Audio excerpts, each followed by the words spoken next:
In today's journey, we are making a Brewers Best Mosaic IPA 1-gallon kit.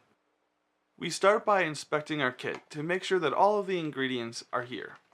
First you will find some advertisements. Throw those away.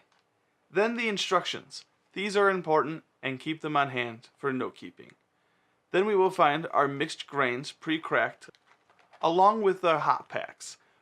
If you receive something slightly different, please check your instruction sheets before contacting your retailer. Next you will find the bottle caps, along with the priming sugar. Both of these will need to be put somewhere safe until bottling day.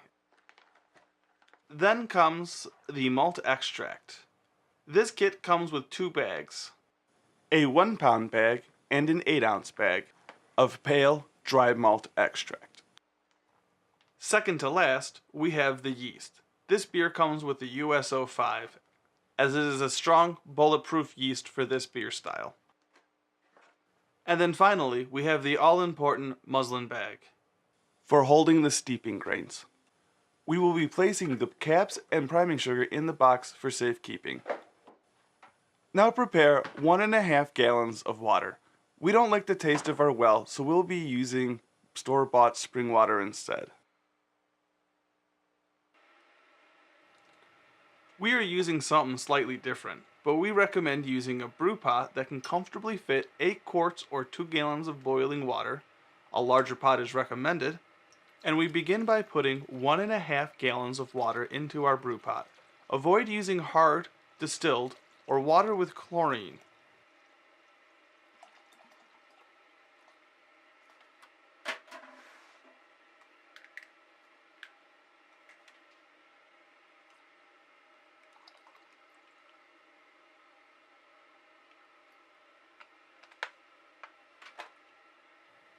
Now heat this water to 150 to 160 degrees Fahrenheit.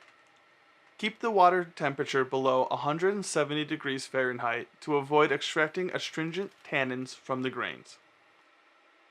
Now is a good time to prepare your grains by placing them inside the muslin bag.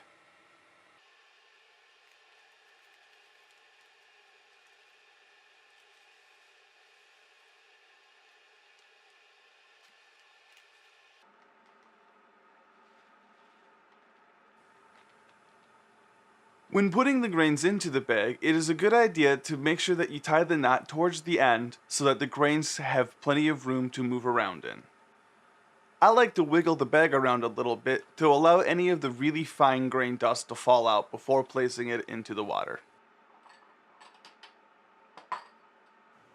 During this time, I also like to pre-dish out all the hop additions so that I don't have to worry about cutting the bags open when the time comes. Now is also a good time to make sure that all of your other equipment that you will need today is cleaned and sanitized for proper use later, including a mini auto siphon with tubing, a spooner paddle for stirring, thermometer, hydrometer with test jar, a teaspoon measuring utensil, and finally, a no-rinse sanitizer will be needed. We will be using Star San today. And if you've seen last week's episode already, don't ruin the surprise.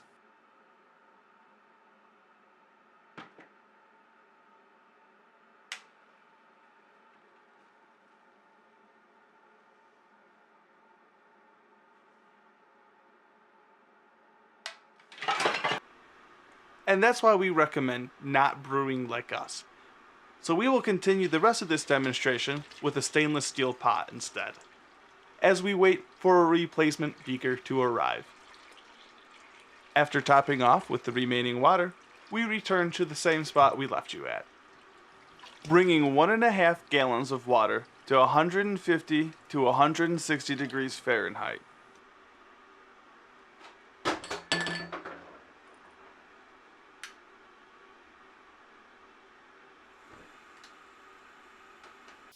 Once the water is heated up to about 155 degrees Fahrenheit, we can add the grain bag to the brew pot. Gently move it around in the grains, and then hang the bag over the side of the pot, if you find yourself with a kit that has a longer bag.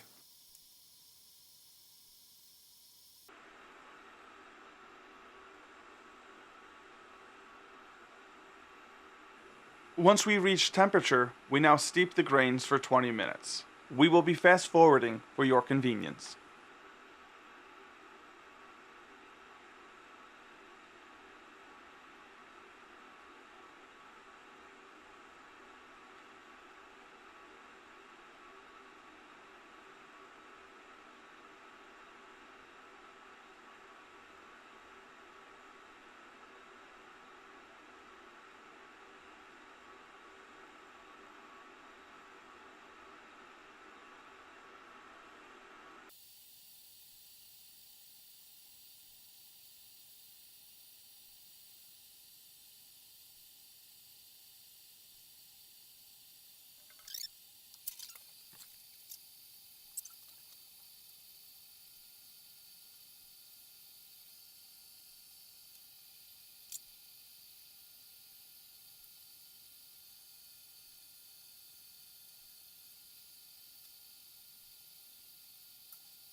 With 20 minutes up, we now carefully remove the bag, letting it drain into the pot.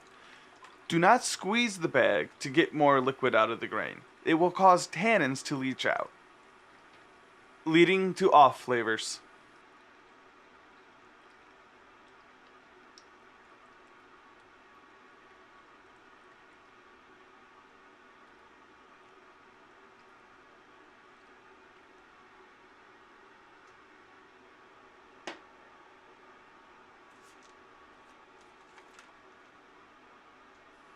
We now slowly add the malt extract to the brew pot. Keep stirring the malt extract in and make sure that any clumps dissolve completely before turning the heat back on.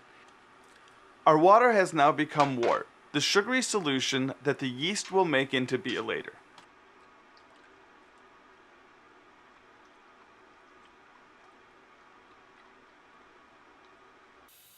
This can take a little bit of time, so we will fast forward for your convenience. You don't actually need to pull out the big guns, but you know Phil can't leave well enough alone. Once everything is mixed to your liking, it is now time to bring the wort to a boil.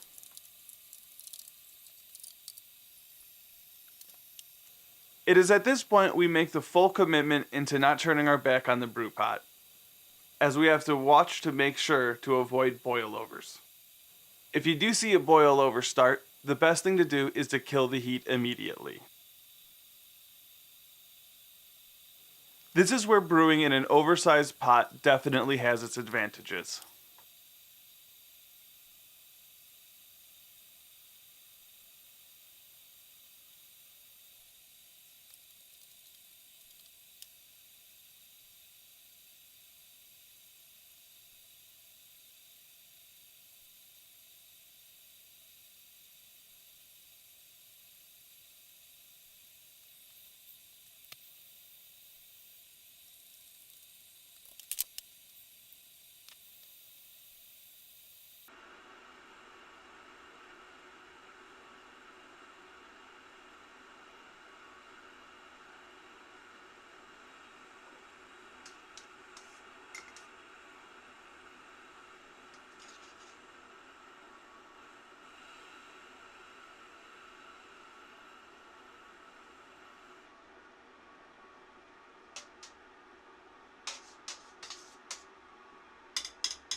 With the boil over taken care of, we start a timer for 60 minutes when we add our first pack of Mosaic hops. If you are not using a brew timer or anything specific, we recommend using the link below to help you with your times. We will now fast forward until there is 20 minutes left in the boil, at which point we will add the second pack of hops.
With 20 minutes remaining on the timer, we add the second pack of Mosaic hops.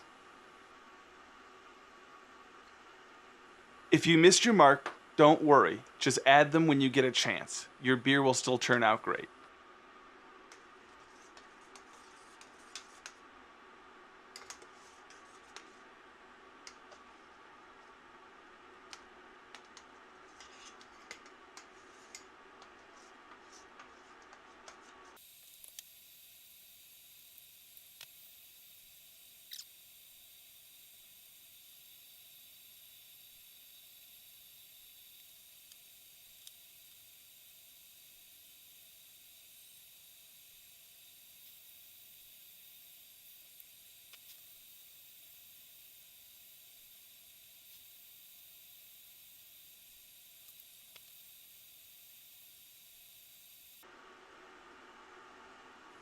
Because we will be using our custom wort chiller, we will be adding it at 15 minutes left on the timer to make sure that it has plenty of time to clean itself during the remainder of the boil.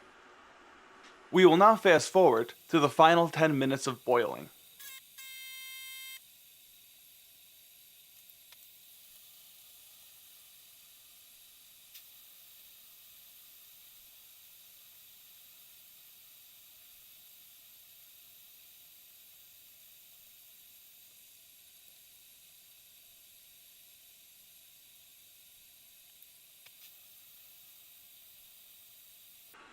With 10 minutes left on the timer, we add the final addition of Mosaic hops as we get ready to coast into the end of brew day.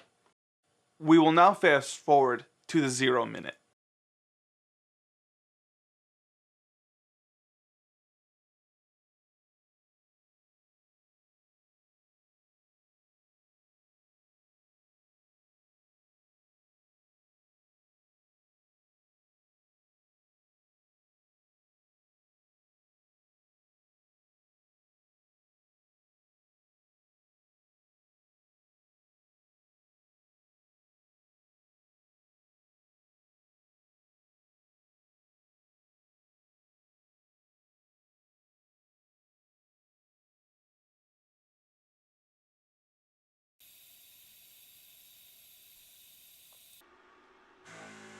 Now at the end of the boil, put the lid on the pot and put into an ice water bath to quickly cool the wort.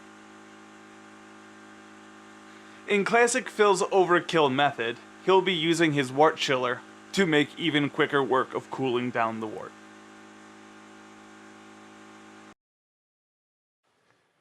We are fast forwarding for your convenience and remove the audio for your safety.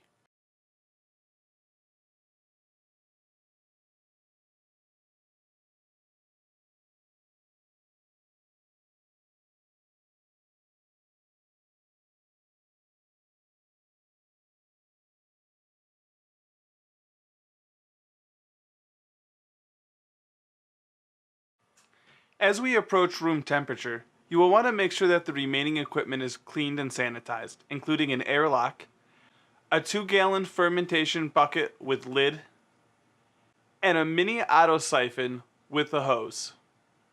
Remember, anything that comes into contact with the wort at this point needs to be sanitized or you risk the chance of an infection. You won't grow anything that can harm you, but it won't make the best tasting beer either. We will use the auto siphon today to help avoid transferring any of the heavy trube or sediment that's at the bottom of the kettle. We are fast forwarding once again for your convenience.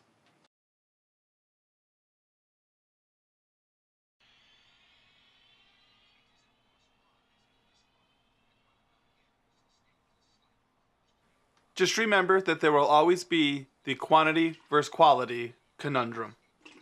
You can either get every last drop or get the best quality beer possible. In my book, it's dealer's choice. But either way, if you want to brew like an adult, you'll want to make sure that you sanitize your hydrometer and measure the original gravity either in the bucket or by using a test jar like we are here. You don't need to have anything fancy like the thief to pull out a sample, which wouldn't work very well with a 1-gallon batch anyways. You can just take a sanitized glass or cup and use that to retrieve a sample. Although this step may seem trivial, especially if you don't care that much about how much alcohol is actually in the beer.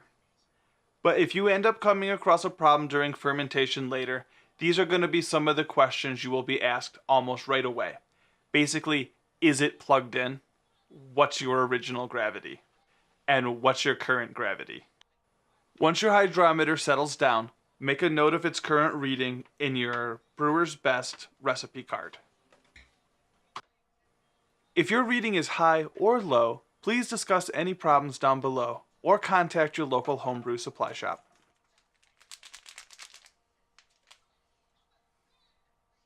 Once you are happy with your reading, now is the time to add the yeast. We sanitize the scissors before cutting open the bag. And then take our 1 teaspoon measuring utensil and sanitize it real quickly before measuring out 1 teaspoon of dry yeast and sprinkling it directly on top of the wort. Do not concern yourself with rehydrating or stirring in the yeast. We then attach the lid along with the airlock.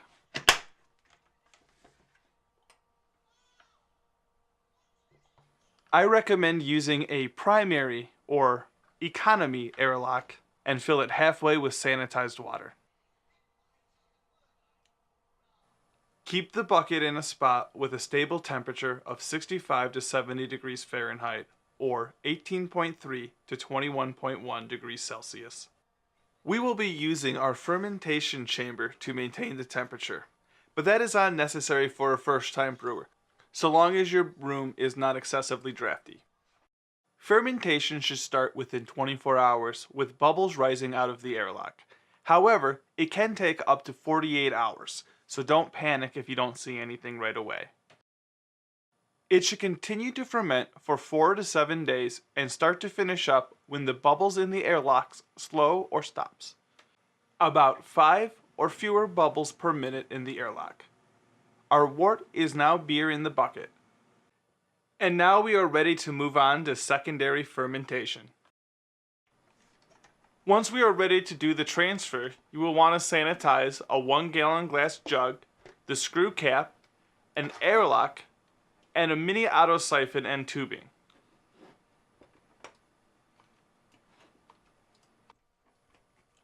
You will want to raise the primary fermentation vessel about a foot above before starting the transfer. We are using our tabletop jack.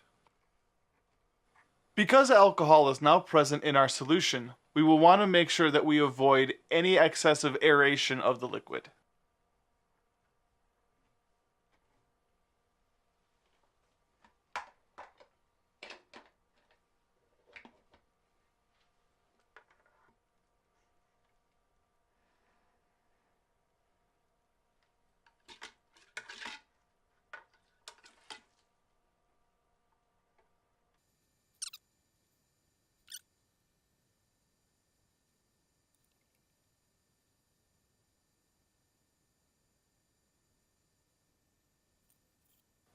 When you start to get towards the bottom, to maximize your yield, I recommend tipping the bucket on its side, though be gentle not to disturb any of the trub that's still on the ground.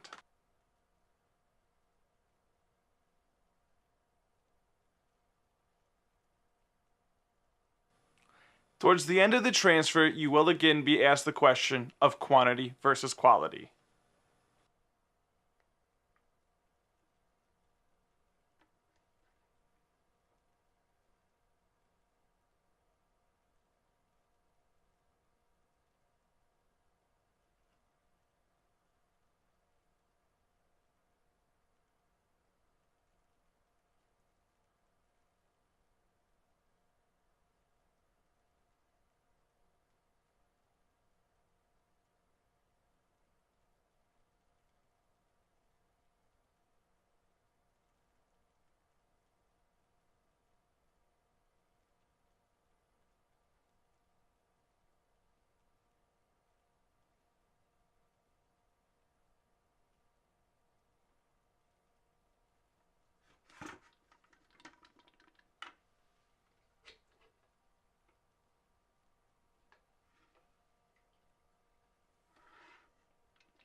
Once you have finished the transfer, put on the screw cap and fill the airlock halfway with water.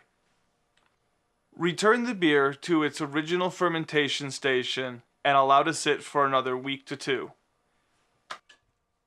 Notice that color change?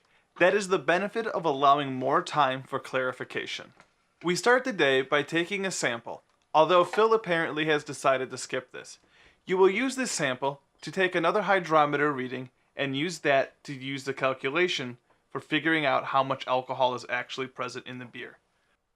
Confident Phil has instead decided to move straight on to raising the secondary fermentation vessel up and using a mini auto siphon to transfer it into our bottling bucket. You could bottle directly from the secondary fermentation vessel, although we do not recommend it as it is more prone to roust any trub at the bottom. We will perform this transfer just as we did with the others before, and we will also speed up time for your convenience. If this was a beer that you had forgotten about, or one that aged for excessively long, you can add additional yeast at this point to ensure that carbonation happens in the bottle. Although if you are using a keg, this is unnecessary.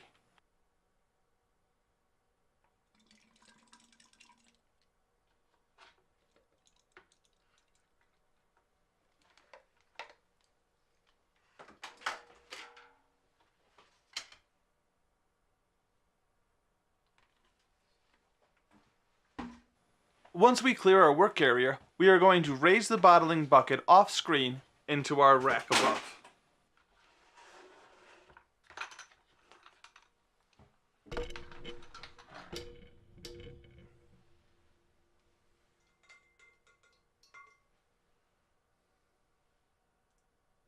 With the bottling bucket in position, we take our sanitized bottling wand with tube and attach it to the spigot.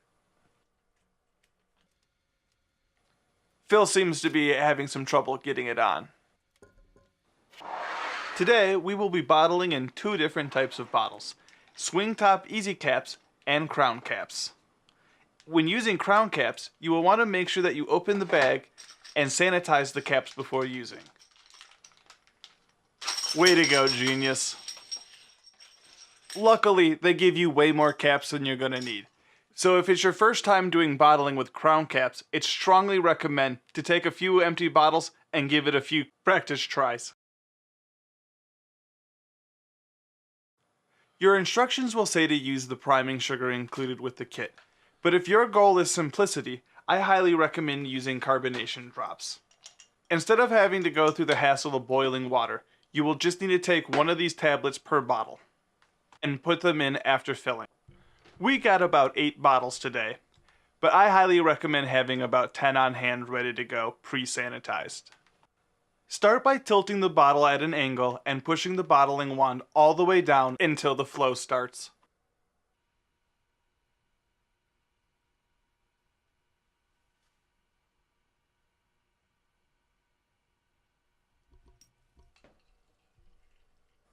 Fill each bottle until the beer reaches the top. Then pull the wand up and out, leaving the perfect amount of headspace for carbonation behind, automatically. To finish off one of these easy cap bottles, we just need to take one of these carbonation drops, drop it in, and close up the easy cap using the included bail. Recommended to use clear bottles on a regular basis. We use one from time to time so that you can keep an eye on what's going on inside your bottles. Brown is always preferred, but anything that is colored is better than clear. Filling crown cap bottles is suspiciously the same as filling the easy cap.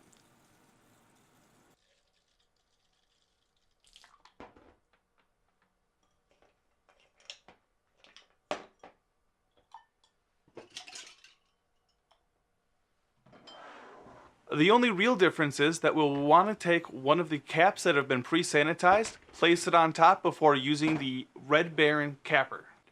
Repeat with your bottle of choice until you've run out of beer. Put your bottles back into the same stable room temperature that you were fermenting at before, and allow for 2 weeks to carbonate. Refrigerate after this and enjoy your homemade Mosaic IPA.